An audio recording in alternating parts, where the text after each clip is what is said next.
Hi, this is Sandy Adams with Chapter by Chapter. We're encouraging people to read a chapter of their Bible every day. Here's a 90-second summary from the book of Romans. This is episode 15. We hope it whets your appetite and causes you to read the whole chapter. In Romans chapter 15, we find several one another commands. First, we're told to bear with one another. Tolerance is perhaps the most underrated virtue. We like friends who come already assembled. When we find that a friend has idiosyncrasies that irritate or aggravate or agitate us, we tend to avoid them. Paul tells us we're to bear with each other. Remember that God is not finished with your friend. You should show the same patience toward him God has shown towards you.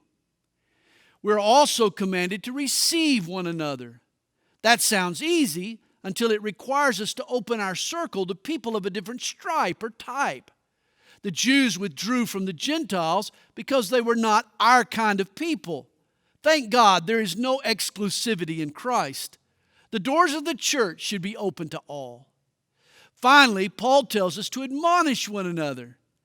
We've been given the responsibility to instruct and correct. That's what Paul had done in his letter to the Romans.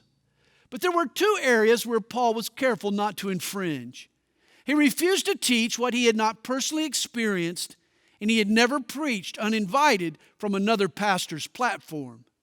Good policies for all servants of God to practice.